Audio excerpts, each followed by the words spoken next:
ஹரே ராம ராம ராம ஹரே ஹரே. ஹரே கிருஷ்ண கிருஷ்ண கிருஷ்ண ஹரே ஹரே. ஹரே ராம ராம ராம ஹரே ஹரே. ஹரே கிருஷ்ண கிருஷ்ண கிருஷ்ண ஹரே ஹரே. ஹரே ராம ராம ராம ஹரே ஹரே. ஹரே கிருஷ்ண கிருஷ்ண கிருஷ்ண ஹரே ஹரே. கிருஷ்ண கிருஷ்ண ஹரே. ஹரே ராம ராம ராம ஹரே ஹரே.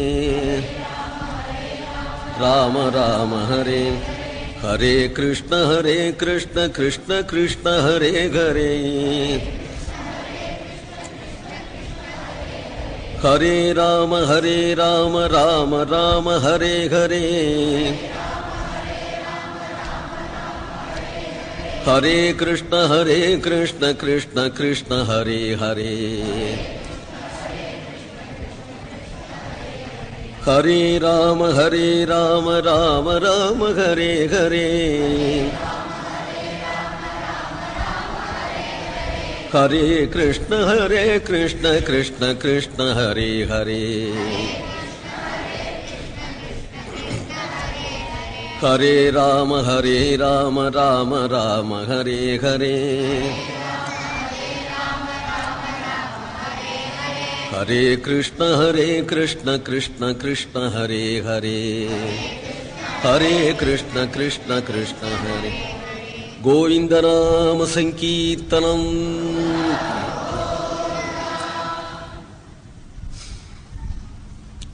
யஸ்யாத்மபூதஸ்ய குரோः பிரசாதாத் அஹம் விமுக்தோஸ்மி சரீரபந்தாத். சர்வோபதேஷ்டுः புருஷோத்தமஸ்ய தஸ்யாங்க்ரியுக்மம் பிரணதோஸ்மி நித்யம். பிரஹ்லாத நாரத பராசர புண்டரீக வியாசாம்பரீஷ சுகசௌனக பீஷ்மதால்பியான் ருக்மாங்கதார்ஜுன வசிஷ்ட விபீஷணாதீன் புண்ணியானிமான் பரமபாகவதான் ஸ்மராமி. ஸ்ரீகாந்தோ மாதுலோ யஸ்ய ஜனனீ சர்வமங்களா ஜனகः சங்கரோ தேவः தம் வந்தே குஞ்சரானனம். ஜன்மாத்யஸ்ய யதோன்வயாதிதரதश्चार्थेष्वभिज्ञस्वराट् तेने ब्रह्महृदाय आदिकवये मुह्यन्ति यत्सूरयः. तेजो वारिमृदां यथा विनिमयो यत्र त्रिसर्गो मृषा. धाम्ना स्वेन सदा निरस्तकुहकं सत्यं परं धीमहि. धर्म प्रोज्झितगैतवोऽत्र परमो निर्मत्सराणां सताम्. वेद्यं वास्तवमत्र वस्तु शिवदं तापत्रयोन्मूलनम्. श्रीमद्भागवते महामुनिकृते किं वा परैरीश्वरः. सद्यो हृद्यवरुध्यतेऽत्र कृतिभिः शुश्रूषिभिस्तत्क्षणात्. निगमकल्पतरोर्गलितं फलं सुखमुखादमृतद्रवसंयुतम्. पिबत भागवतं रसमालयं मुहुरहो रसिकाः भुवि भावुकाः. कृष्णाय वासुदेवाय हरये परमात्मने प्रणतक्लेशनाशाय गोविन्दाय नमो नमः. कृष्णाय वासुदेवाय देवकी नन्दनाय च नन्दगोपकुमाराय गोविन्दाय नमो नमः. नाम संकीर्तनं यस्य सर्वपापप्रणाशनम्. प्रणामो दुःखशमनः तं नमामि हरिं परम्. गोपिका जीवनस्मरणम्.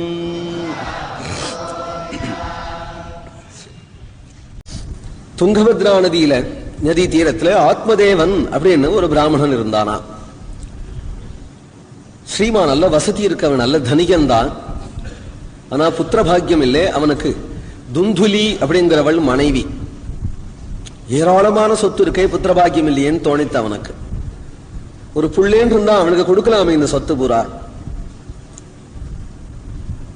இப்ப புத்திரன் எதுக்குனால் பரலோகத்துக்காக கூட இல்லை, சொத்தை கொடுக்கணுமே. கோவிலுக்கு எழுதி வைக்கிறதானே, கோவிலுக்கா வேண்டாம், ஒரு புத்திரகாமேஷ்டி பண்றதானே. புத்திரகாமேஷ்டியோட சொத்தெல்லாம் செலவாகி அப்புறம் புள்ள என்னத்துக்கு? இது அவனுக்கு கொடுக்கணும். கொடுக்காத போனா என்ன ஆச்சுன்னா சம்பந்தமே இருக்காது. ஒத்தன் நான் தான் தாயாதி பங்காளியமா, இன்னைக்கு வெந்நீர் கூட கொடுக்க மாட்டான், நாளைக்கு நெருப்பை போட்டு சொத்தை எடுத்துப்பான். அதனால அதுக்கு உத்தரவை ஏற்படுத்தி பண்ணோம் என்று நினைச்சு கொண்டால் அதுக்கு என்ன வழி? யாராவது மகானுடத்துல போய் ஆசீர்வாதமா வந்து நம்ம குழந்தை பிறக்காதா என்று நினைத்து கொண்டால் நேர காட்டுக்கு வந்தால் ஒரு மரத்தடியில உட்காந்துருக்கிறானா ஒரு ரிஷி. அவன் சமயமா கண்ணை தொடச்சுக்கிறான். அவருக்கு என்ன ஆக வேண்டியது? பேசாம போகக்கூடாதோ. சாமானிய மனுஷாலா இருந்தா போய்விடுவா. சாதுக்களா இருந்தா யாராவது கண்ணை தொடச்சுட்டா ஏன்பான்னு கேட்பா. ஏன்பா வருத்தப்படுறேன்?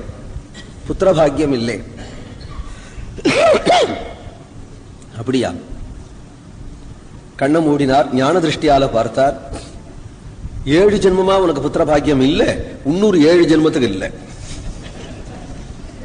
உடனே அவனுக்கு பிரிஷா அழ ஆரம்பிச்சுட்டான். அப்படின்னா நான் பிராண தியாகம் பண்றேன். பிராண தியாகம் பண்ணிட்டுனால குழந்தை பிறக்க போறதோ? உனக்கு புத்திரன் என்னத்துக்கு? நல்ல கதியை அடையணுமே. நல்ல கதிக்காக புத்திரன் வேணுமானா நான் வழி சொல்றேன் கேள். ஏன்னா புத்திரன் இருந்துட்டுனால நல்ல கதின்னு சொல்ல முடியாது. ஸ்லோகம் படிக்கிறவாள், தசாஸ்தனிக்கு ஸ்லோகம் படிக்கிறவாள்லாம் சத்புத்திர சந்தாரிதகா அப்படிங்கிறாளே தவிர துஷ்புத்திர சந்தாரிதகான்னு உத்திரன்னு சொல்றது இல்லையா வாய் தவறி கூட. சத்புத்திரனா இருந்தா தானே. எங்க தேடுறது? சத்புத்திரனா எங்க தேடுறது? யாருக்கு மந்திரம் வரும்? யாரு சமயத்துல இருப்பான்? எவனுக்கு எங்கெங்க உத்தியோகமோ எங்கெங்க கிடக்கானோ பிள்ளைய பெற்றுட்டு சம்பாதிக்க கத்து கொடுத்து அவனுக்கு கல்யாணத்தை பண்ணி வச்சு அனுப்புறவர்கள் தான் நம்ம பொறுப்பு. அவன் ஏதோ ராமகிருஷ்ணான்னு சொல்றானே அதுதான் கடைசியில வருமே தவிர இந்த பயல்கள்லாம் வந்து நெருப்பு போட போறது இல்லை. ஒரு சான்ஸ் போட்டாலும் அவளுக்கு மந்திரம் சொல்ல தெரிய போறது இல்லை. அவன் இன்னைக்கு ராமராமான்னு சொல்றானே அதுதான் கதி. ஏன்னா விடு அந்த ஆசைய. சந்நியாசே சர்வதா சுகம். சன்னியாசம் வாங்கிவிடு, அதுதான் உனக்கு சுகம்னார். சொன்னா சுவாமி எனக்கு புத்திரன் வேணுமே. நல்ல வேலை சன்னியாசம் கொடுக்காம இருந்தவமே நினைச்சிட்டான். நான் சன்னியாசே சர்வதா சுகம் நான் பாட்டு சொல்றேன். அவன் புத்திரம் வேணுமே புத்திரம் வேணுமேங்கிறான். இது மாதிரி ஆளுக்கு சன்னியாசம் கொடுக்க கூடாது. அவன் புத்திரன் ஆசை இன்னும் விடலையே. ஒரு மாம்பழத்தை எடுத்து மந்திரிச்சு இதை சாப்பிட்றவாளுக்கு புத்திர பாக்கியம் உண்டா? கொடுத்து அனுப்பிச்சு விட்டார். அவனுக்கு சந்தோஷம். மாம்பழமும் கிடைச்சது, புத்திரனும் கிடைச்சது. நேரம் எடுத்துன்னு போறான். தன் மனைவிட்ட கொடுத்தாள். ஆமா சித்த முன்னாடி ஒரு 7 ஜென்மாவுக்கு புத்திரன் கிடையாதுன்னார் இல்லையா? இப்ப மாம்பழம் சாப்பிட்டா மட்டும் புத்திரன் உண்டுன்னு கொடுத்தாரு. எது சத்தியம்னா ரெண்டும் தான் சத்தியம். ஒன்னும் அவன் கர்மாவை காட்டிலும் இவருடைய அனுகிரகம் இவருடைய தபசு பெரிசாருவதானால் இது பலிச்சு விடும். இவருடைய தபசு காட்டிலும் அவனுடைய கர்மா பெரிசார்ந்ததானால் அது பலிக்காது. பின்ன என்ன பண்ணுனாள்? இது சத்தியம்தான். தபசு சத்தியம் தான், போய் போகாது. இந்த மாம்பழத்தை சாப்பிட்டா தானே அவனுடைய யோசனை என்ன பண்ணும்? வேண்டாமேன்னு தோணி வேணும். ஏன்னா பிரியவட்டெல்லாம் போறோம் இல்லையா? பிரியவட்ட போய் குறை சொல்லிக்கிறதுக்காக போறோம். அவட்ட போய் இதுக்கு என்ன பரிகாரம்? போனதுமே சௌக்கியமா இருக்கு. போறாதோ? சௌக்கியமா இருக்கு, சந்தோஷமா போயிடலாமே, சௌக்கியமா இருக்குன்னு சொல்லிவிட்டான். சொல்ல கூட இப்படி காமிச்சுட்டா. போருமேனா போருமே, அது போர்லையே. போருமேங்கிற வாழ்க்கை அது போறோம். போறாதவா கொஞ்சம் பேசுவாளா? சௌக்கியமா இருப்பேன். சௌக்கியமா இருக்கிறேன்னா இன்னும் கொஞ்சம் ஏதாவது பேசுவாளா?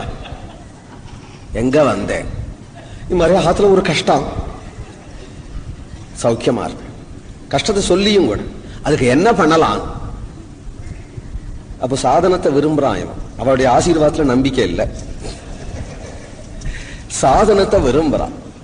எப்ப சாதனத்தை விரும்புறானோ இது மாதிரி நீ பண்ணு அப்படின்னு சொல்லிவிட்டால் அதை அந்த நிமிஷம் வாங்கிட்டு போயிட்டே இருப்பான். இவனுக்கு வாஸ்தவமா க்ஷேமகாலம் இருந்துதானா அதை போய் பண்ணுவான். இல்லைன்னா என்ன பண்ணுவானாமா? அன்னைக்கு அந்த பெரியவாட்ட சொன்னா, அவளும் தான் சொன்னா அப்படி பண்ணுன்னு. இவாட்டையா சொன்னோம், என்ன செலவாச்சு? ஒவ்வொருத்தரும் ஒவ்வொன்று சொல்றா. இத பண்ணி என்ன ஆகுமோ அப்படின்னு போயிடாத. ஏன்னா அப்படி ஒரு துர்பாக்கியம் மேல ஏறி உட்காந்துருக்குமா? அதுக்கு மேல அதுக்கு அவளுக்கு தான் பாடினார் போல இருக்கு. தாசர் தனக்காக பாடியிருக்க மாட்டாரு. இத நாமாடுத கர்ம ಬಲವಂತವಾದರೆ ನೀ ಮಾಡುವುದೇನೋ ರಂಗ. அவன் சொச்சந்த கிருபாளுவா வந்தும் கூட ஆனால் இவனுடைய கர்மா இவனுக்கு ஒரு அகம்பாவத்தை கொடுத்து மறைக்கிறதுங்கிறார். அவனை சொச்சந்த கிருப பண்ண முடியாதபடி மறைக்கும் அப்படின்னா இந்த கீர்த்தனம் பாடினார் போல இருக்கு. அவருக்காக பாடியிருக்க மாட்டார், இது மாதிரி ஆளுக்காதான் பாடி. ஏனால் போருமே தரிசனாதேவ சாதவா, சர்வ மங்களமும் சாதுக்களை தரிசனம் பண்ணாலேயே வந்துவிடாதா? அப்பேற்பட்ட மகான்கள் இன்னைக்கு கூட இல்லையா? அப்பேற்பட்ட மகான்கள் இல்லையா? போருமே பிரத்யட்ச தெய்வமா இருக்கிறாளே, நடமாடுற தெய்வமா இருக்கிறாளே, அவளை தரிசனம் மாத்திரத்தினாலே நமக்கு தட்சணம் சாந்தி வந்துடும், ஆனந்தம் வந்துடும், குடும்பக்ஷேமம் வந்துடும், எல்லாம் வந்துடுவேன். உபாயம் கேட்க வேண்டிய அவசியம் இல்லை. இவங்க உபாயத்தை கேட்டு மாம்பழத்தை வாங்கிட்டு வர தன்னுடைய மனைவி வீட்டுக்கு கொண்டு கொடுத்தான். இதை சாப்பிட்டா புத்திர பாக்கியம் உண்டாகும். அவள் அதுக்கு நேர் விருத்தம். அவன் நினைச்சுண்டாள் புத்திர பாக்கியம் உண்டாகும்னு சொன்னதும் அதனால வரக்கூடிய சிரமங்கள் எல்லாத்தையும் நினைச்சுட்டு பார்த்தால் 10 மாசம் கர்ப்பவதியா உள்ள சிரமம், அப்புறம் பிரசவ சிரமம், அப்புறம் எங்கே அது கத்திட்டு அந்த குழந்தைய வச்சுட்டு படுற கஷ்டங்கள், அப்புறம் அப்படி அருமையா வளர்த்த பிறகு அப்புறம் அம்மாவையே ஒத்தேன்னு சொல்ற கிளம்புற அந்த பையனுடைய கஷ்டங்கள், ரொம்ப தீர்க்கதரிசி அவன். இவ்வளவே ஆலோசிச்சு விட்டு நாம் பாட்டு ஆத்துக்காரன் மனைவிமா சின்ன குண்டால இவளை வடிச்சு சாப்பிட்டுட்டு நிம்மதியா இருக்கிறத காட்டல இல்லாத அவஸ்தைகள்லாம் தானே ஏற்படுத்தி பாட என்று நினைச்சுண்டாள். இருந்தாலும் இந்த பழத்தை சாப்பிடக்கூடாது. பழத்தை பார்த்தா ஆசையா தான் இருக்கு, இருந்தாலும் சாப்பிடக்கூடாது. பலத்தினுடைய பலனை கண்டா பயமா இருக்கு. இத பக்கத்தில் உள்ள மாட்டுக்கு கொட்டில கட்டின மாட்டு கொண்டு போட்டு விட்டாளாம். அவளுக்கு தங்க ஒத்தி அவளுடைய பிள்ளைய எடுத்து வச்சுன்னு சீராட்டி அபிமானம் காண்பிச்சுன்னு இருக்கிறா. அபிமான புத்திரனாக தங்க பிள்ளைய வச்சுன்னு இருக்கிறாள். அவனுக்கு துந்துகாரின்னு பெயர். அந்த பையனுக்கு 10 மாசம் ஆகி இந்த மாடு ஒரு குழந்தைய பெற்று விடுது. சத்தியம் தானே, அது பொய் போகுமா? மகான்கள் கொடுத்தாளனா சத்தியம் சத்தியம் தான். இந்த பழத்தை சாப்பிட்றவாளுக்கு புத்திர பாக்கியனா சாப்பிட்டா புத்திர பாக்கியம் உண்டாச்சு. ஆனால் தாயுடைய அம்சம் இந்த குழந்தைகிட்ட இருந்ததுனாலே காது மட்டிலும் கோ மாதிரி இருந்தது. அதனாலதான் கோகர்ணன் என்று அந்த குழந்தைக்கு பெயர். மகா தேஜஸ்வியா இருக்கிறான், மகா ஞானியா இருக்கிறான். நம்ம தகப்பனார் ஆத்மதேவன் 2 பிள்ளையுமே வளர்த்துண்டு வரார். இந்த பிள்ளை மிகவும் மூர்க்கனா இருக்கான், துந்துகாரி. நாளாக ஞானம் பக்தி வைராக்கியம் அவனுக்கு வளர்றது கோகர்ணனுக்கு. இவனுக்கு துஷ்டத்தனம் வளர். கோகர்ணன் இடத்துல ஆத்மதேவனுக்கு அபிமானம், துந்துலிக்கு துந்துகாரிட்டுக்கு அபிமானம். கோகர்ணன் ஆத்துல பிறந்த பிள்ளைதானே, அவங்கிட்ட அபிமானம் வரக்கூடாதான். அதுக்கு என்ன இருந்தாலும் ஒரு ரத்த சம்பந்தம் வேண்டிருக்கு, என்ன இருந்தாலும் அது வேண்டிருக்கு. ஏன்னா அது மாட்டுக்கு பிறந்த பையன், இவன் என் தங்க பிள்ளை, துந்துகாரிய என் தங்க பிள்ளை அப்படின்னு அபிமானம். சத்புத்திரனா இருந்தாலும் மாட்டுக்கு பிறந்த பையன் அப்படின்னு ஏதோ இரவல் பையனா அவனை தோன்றது. அவன் சத்புத்திரனா இருக்கான், இவன் துஷ்புத்திரனா இருக்கான். இருந்தாலும் அந்த பந்து பாசம், என் தங்க புள்ள என் தங்க புள்ள என்கின்ற ஒரு அபிமானத்துல தன் புள்ளையா இருக்கிறாள் அவன். அஜ்ஞானங்கிறது அப்படி இருக்குமா? இவன் அம்மா அம்மா தானே கூப்பிடான், அப்பா அப்பா தானே கூப்பிடான், மகா உத்தமனா இருக்கிறான், இவன்கிட்ட பிரியம் வரக்கூடாதோ? அதனால அந்த பையனுக்கு 2 பையனும் யௌவனத்தை அடைஞ்சார். இவன் எப்பொழுதும் பகவநாம கீர்த்தனம் பாகவத பாராயணத்துல பொழுதுபோக்கு. அவன் என்ன எப்பொழுதும் மதுபானம், வேஷ்யா சங்கமம், திருட்டு, கொலை, எல்லா விதமான துஷ்சரித்திரங்களும் அவங்கிட்ட இருக்கு. வீட்டுக்குள்ள புகுமா செம்மையா அடிப்பான் ஆத்மதேவனை, துந்துலியே அடிப்பான். இங்க என்ன இவன் சமப்பட்டு சேகரிச்சிருக்கிறானோ இவளை சொத்தியும் கொண்டு வேசி வீட்டுல போடுவான். இவளை சமப்படுத்தி இருக்கிறான். ஒரு நாள் தகப்பனார் அடிக்கிறான், ஆத்மதேவரை போய் அடிக்கிறான். இத்தனைக்கும் சொந்த பிதா இல்ல, இவரை அடிக்கிறான். இன்னும் எங்க புதைச்சு வச்சிருக்கிறேன், எங்க பணம் வச்சிருக்கிறேன், இவர்கிட்ட ஒண்ணும் இல்லை. அடி தாங்காம வாசல்ல ஓடி வந்தா உட்கார்ந்து இருக்கிறார். பாகவத வச்சுன்னு படிச்சுட்டு இருக்கிறாராம் கோகர்ணன். கோகர்ணா, அப்பா புள்ள அடிக்கிறான்டா, புள்ள அடிக்கிறான்டா. இவனையும் பார்க்கிறார், அவனையும் பார்க்கிறார் கோகர்ணன். அவன் அப்பன் நினைச்சா அடிப்பனா? இவன் அடிச்சாலும் புள்ள அடிக்கிறான், புள்ள அடிக்கிறான் என்று சொல்றார். என்ன பரிதாபம் நினைக்கிறார். உடனே சொல்றார், எதுக்கு எதுப்பா புள்ள? ஏனால் தேகே அஸ்தி மாம்ச ருதிரே அபிமதிம் தேஜத்வம். இந்த உடம்பே நமக்கு சொந்தம் இல்லையே, இந்த உடம்பே சொந்தம் இல்லைங்கும் பொழுது உடம்புல பிறந்தது எப்படி சொந்தமா இருக்க முடியும்? இந்த உடம்புல எதுதான் அபிமான பாத்திரமானது? ரத்தமா, அஸ்தியா, மாம்சமா, ரோமமா, நகமா, நரம்பா, மலமா, மூத்திரமா? இது எல்லாம் சேர்ந்தா உடம்பு, உடல். தேகம், அஸ்தி, மாம்ச, ருதிரே என்ன இருக்கு இதுல? இதுல ஒன்னாவது கண்ணியமான பொருள். எதையும் வெளிப்படுத்தி விட்டா அசுச்சியா. கையில இருக்கிறவங்க நன்னா இருக்கு, கட் பண்ணி கீழே போட்டுட்டாக்க நகத்தை கண்டா பிடிக்கும். ரோமத்தை கட் பண்ணி கீழே போட்டுட்டா பார்த்தா பிடிக்காது. தலையில் இருக்கிறவரையும் என்ன தடவி நன்னா இருக்கிறது போல தோணும். அது போல மலமூத்திரம் உள்பட சரீரத்தில் ரத்தம் கொஞ்சம் கீழே சிந்திடட்டும், பார்த்தா அருவருப்பா இருக்காதா? ஆனா அருவருப்பான பொருள்கள் எல்லாம் சேர்ந்திருக்கிறதுல இதுல ஒன்னும் பிரேஷ்டமான வஸ்துவே இல்லையேப்பா. இதுல பிரியப்பட்ட வஸ்து ஒண்ணுமே இல்லையே. இதுல நான் பிரியப்படுறதுக்கு என்ன இருக்கேன்? அப்ப இதுவே சொந்தம் இல்லை, இதுவே யமனுக்கு அதீனமானது. என்னைக்கு இதை கொண்டு போகப்படானோ தெரியாது. அப்படிங்கும் பொழுது இதோட சம்பந்தப்பட்ட வஸ்துக்கள் எல்லாத்திலையும் மமதையை கொண்டு என்னுடையதுன்னு அபிமானத்தை வச்சிருக்கிறையே, அவனை அடிச்சான்கிறதையே நீ குணமா எடுத்துக்கோ. அவனை தோஷம் சொல்ல வேண்டாம். அவன் நமக்கு பரம உபகாரம் பண்ணினான். ஏன்னா என்னிடத்துல அபிமானம் வைக்காதேன்னு அவன் சொல்லி தந்தும் கூட நீ அவனிடத்துல அபிமானம் வைக்கிறையே. அந்நிய தோஷ குண சிந்தனமா சுகித்வா சேவா கதாரசமஹோ பிபதாதரேனே. அவனையே முதல் குருவா நினை.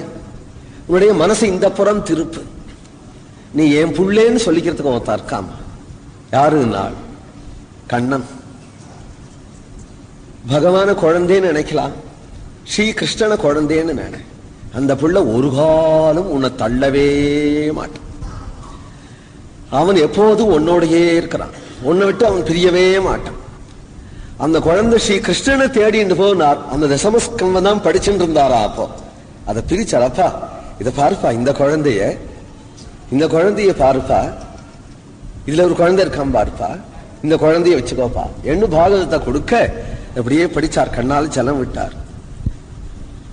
ஆனால் அவருக்கு தோணித்து துந்துகாரிய குருன்னு நினைச்சு கொடுத்தான். இந்த புள்ள துந்துகாரிய குருன்னு தோணித்தோ இல்லையோ, இந்த புள்ளைய குருன்னு தோணித்து. கோகர்ணனையே குருன்னு தோணித்து. நேரம் எங்கு சென்றாருன்னு தெரியல. ஏதோ வனப்பிரதேசத்துக்கு தபோவனத்துக்கு சென்றார். எங்கேயோ பகவா தசமஸ்ய பாடாத்துன்னார். தசமஸ்கந்தத்தையே பட்டனம் பண்ணி கொண்டிருந்து கிருஷ்ண சரணத்தை அடைஞ்சாரா. கோகர்ணன் யாத்திரையாக புறப்பட்டு போயிட்டார். அப்புறம் அவருக்கு சம்பந்தம் இல்லையே இங்கே. ஏன்னா அபிமானமா கூட இந்த தாயார் அவருக்கு தாயார் இல்லை, சொந்த தாய் தகப்பனார் இல்லை. மாட்டினுடைய குழந்தையாதானே தோன்றியவர். தகப்பனாருங்கிற ஸ்தானத்துல இருந்தவர் ரிஷி. அவர் போயிட்டார். அடுத்தது மாடுதான். இவர் கிளம்பிட்டார். சஞ்சாரம் பண்ணி கொண்டே யாத்திரையாக போயிட்டார். ஏன்னா இவெல்லாம் ரிஷிகள், தோற்றம் தானே, மகான்கள் தானே, சித்தர்கள் தானே அவர்கள் தான். இந்த மூர்க்கன் பழைய துராச்சாரங்களை இனிமே கட்டுப்படுத்துறவாளே இல்லாததுனால வீட்டிலேயே கொண்டு தாசிகளை கொண்டு வச்சுண்டான்.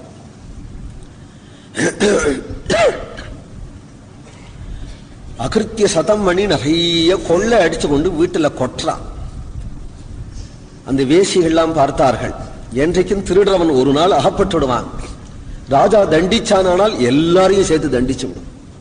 அதனால இந்த திருட்டு புலன் விசாரணைக்கு வருவதற்குள்ள இவனை சமாப்தி பண்ணிவிட்டு இவன் கொண்டு வந்த பொருள்களை பங்கு போட்டுன்னு நாம் ஊரை பார்க்க ஓடிடுவோம் என்று நினைத்து ஒரு நாள் பாதி ராத்திரிக்கு இவனை அதே வீட்டுல கொலை பண்ணி அந்த வீட்டுல புதைச்சு விட்டு இவன் சம்பாதிச்சிருந்த தனங்களை அவர்களை பங்கு போட்டு கொண்டு அவர்கள் சொந்த ஊருக்கு ஓடி போயிட்டார்கள்.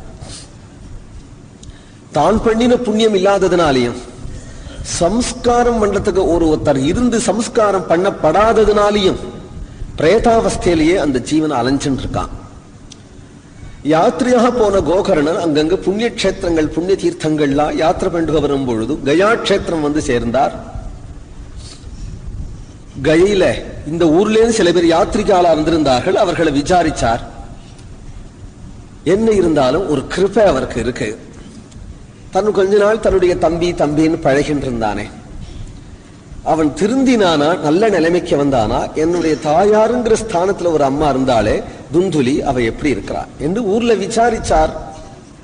அப்ப உன்னுடைய அந்த பெத்த தாயாரான துந்துலிங்கிற தாயாரையே அவன் வதம் பண்ணி விட்டான். வேசிகள்லாம் அவனை கொண்டு விட்டு ஓடி போயிட்டார்கள் என்று கேட்டு வருத்தப்பட்டான். விஷ்ணு பாதத்துல அபிமான சம்பந்தம் இருக்கோ சம்பந்தம் இல்லையோ பிண்டம் போடலாம். பொதுவா தீர்த்த ஸ்ராத்தங்கள், எல்லா தீர்த்த ஸ்ராத்தங்களும் துர்மரணம் அடைஞ்சுட்டவாளை கரையேற்றத்துக்காக தான்.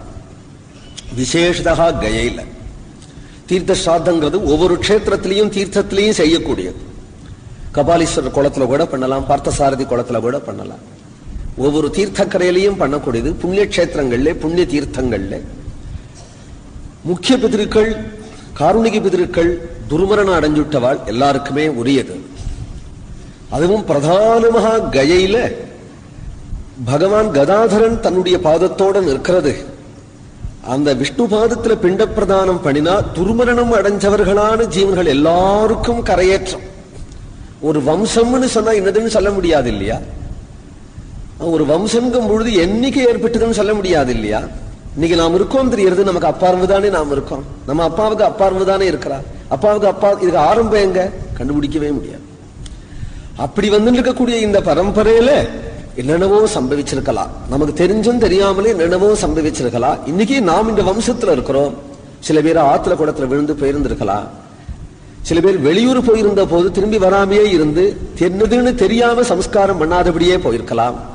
பால மரணங்கள் ஏற்பட்டிருக்கு, கர்ப்பத்திலேயே மரணங்கள் ஏற்பட்டிருக்கு, விவாகம் ஆகாதபடியே கன்னிகைகளாவே சில பேர் போயிருந்திருக்கா, உபநயனம் ஆகாதபடியே சில பையன்கள் போயிருந்திருப்பா, சில கோத்திரம் குலமே ஒரு குலம் பூரா ஒரு கிளை பூரா போயிருந்திருக்கலாம். எங்கேயாவது பெரிய விபத்துல ஒரு நிறைய ஒரு வம்சம்னுக்கும் பொழுது எவ்வளவோ பித்திருக்கள் எப்படி எல்லாம் போயிருக்கலாம்.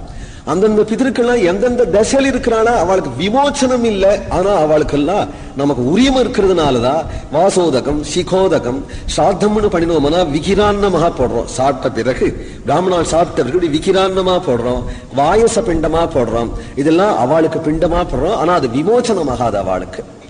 அவள் அந்த தசையில தான் இருக்கா. அவளுக்கு அது அவளுக்கு நாம் கிருதக்னர்களா ஆகிடக்கூடாதே.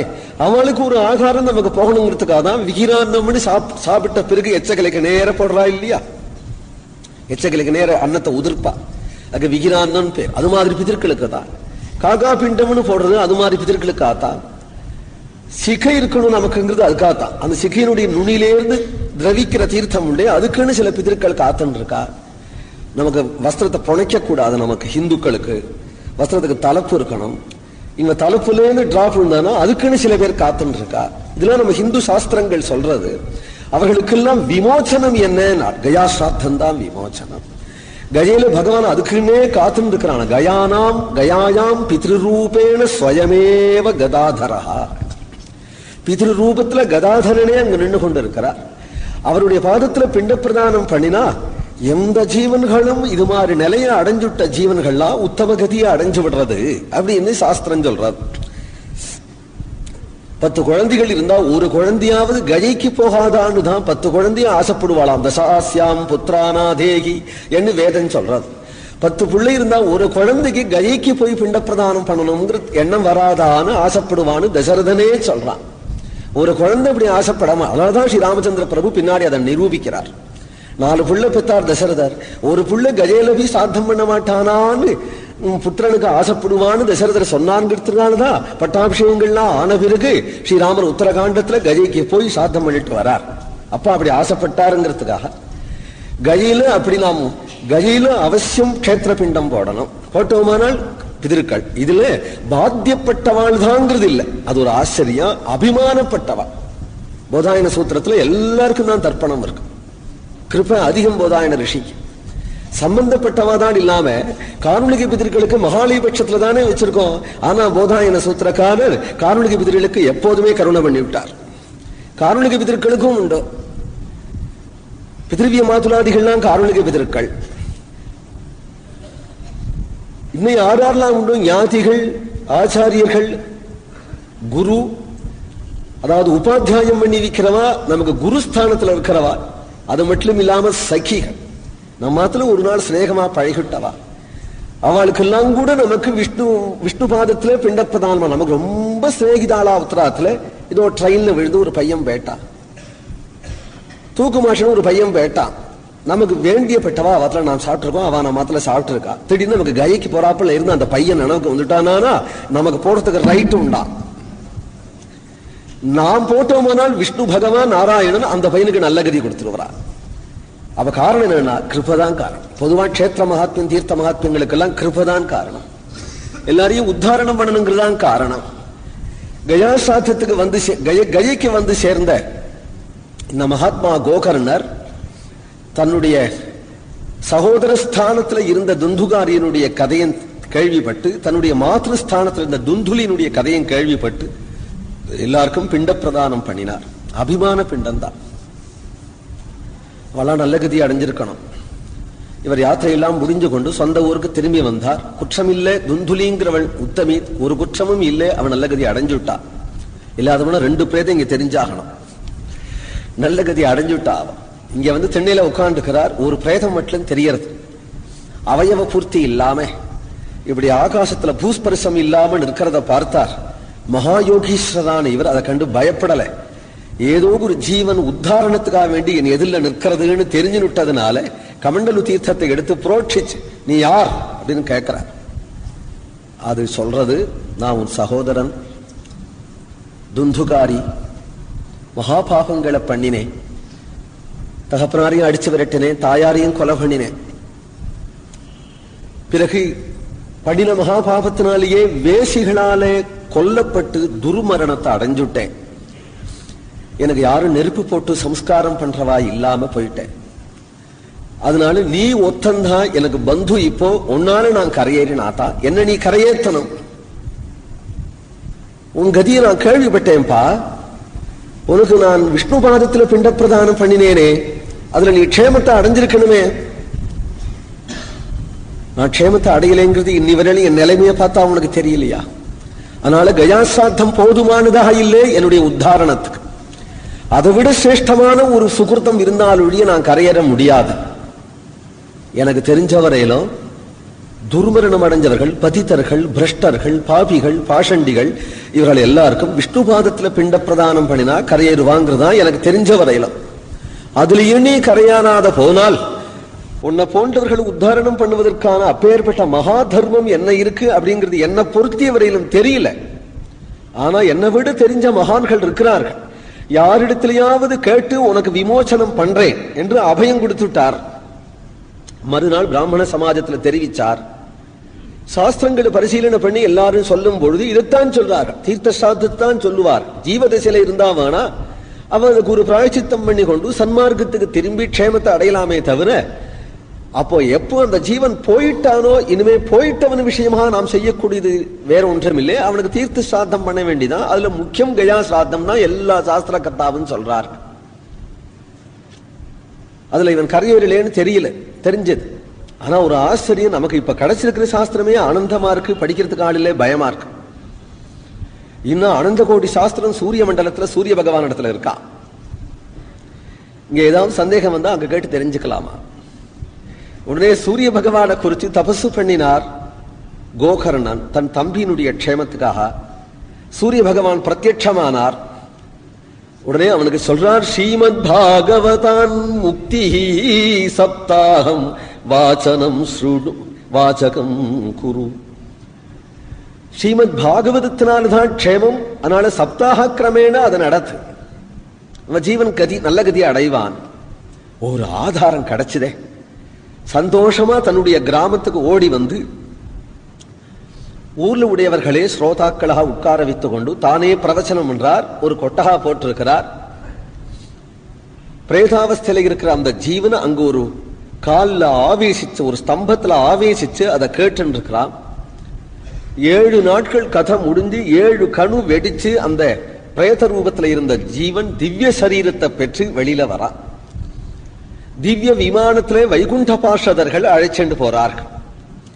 பகவத் பார்ஷத ரூபத்தை பெற்றிருக்கிறானா? பிரேத சரீரத்தினா இவர் பார்த்திருந்தார், தெரிஞ்சும் கேட்கிறார். ஏன்னா எல்லாருக்கும் தெரியணுங்கிறதுக்காக. நீ யாருப்பா? அவன் சொன்னான், நான் உன்னுடைய சகோதரன். எனக்கு பிரேத பாத நிவர்த்தியானா போரும்னு கேட்டேன். சம்சார பாதையே நீங்கும்படியா எனக்கு அனுகிரகம் பண்ணிவிட்டே வைகுண்டம் போறேன். உடனே விஷ்ணு பார்ஷதர்களை பார்த்து கேட்கிறார், அவனுக்கு மட்டும் வைகுண்டம் கிடைப்பானே? வக்தா நான், எனக்கு இன்னும் வைகுண்டம் கிடைக்கல, உட்காந்துருக்கிறேன், எல்லாரும் கேட்டு இருக்கிறார்கள், அவளுக்கு எல்லாம் கிடைக்கல, அவனுக்கு மட்டும் கிடைப்பானேன்னு கேட்கிறார். விஷ்ணு பார்ஷதர்கள் சொல்ற பதில், ந ததா மனனம் கிருதம். அவளது மனனபூர்வமா மற்றவெல்லாம் கேட்கல, அவன் மட்டிலும் மனனபூர்வமா ஒரு சொல்லு விடாமல் லயிச்சு கேட்டான். அதனால உடனே அவனுக்கு வைகுண்டம் கிடைச்சோடு என்று அவர்கள் பதில் சொல்றார். அத்தகைய ஆர்த்தியோடு கேட்டா ஒரு கதாசிரவணத்திலேயே மோட்சத்தை அடைஞ்சிருவான் அப்படின்னு அர்த்தம். அப்போ மனனபூர்வமா கேட்டாதான் பிரயோஜனம், இல்லாத போனா பிரயோஜனம் இல்லை அப்படின்னு நினைக்க கூடாது. மனனபூர்வமா கேட்கணும் அப்படிங்கிறத விதிக்கிறதுக்காக இந்த விஷயத்தை சொல்றாரே தவிர, ஆனால் ஸ்ரத்தையா அஸ்ரத்தையான்னு ஸ்லோகார்த்தமாவா அப்படின்னு ஏதோ கொஞ்சம் கேட்டால் கூட இது அவனுக்கு பிரயோஜனத்தை தரக்கூடியது அப்படின்னு தான். ஏன்னா நகி கல்யாண கிருத்கஸ்சித் சொல்பமப்பியஸ்ய தர்மஸ்ய முதலிய வாக்கியங்கள்லாம் பிரமாணம். சொல்பம் செஞ்சா கூட இந்த தர்மம் மகத்தான பயத்தில் இருந்து காப்பாத்தும் அப்படின்னு சொல்லியிருக்கு இல்லையா. நததா மனனம் கிருத்தம்ங்கிறது அப்புறம் கேட்டான்.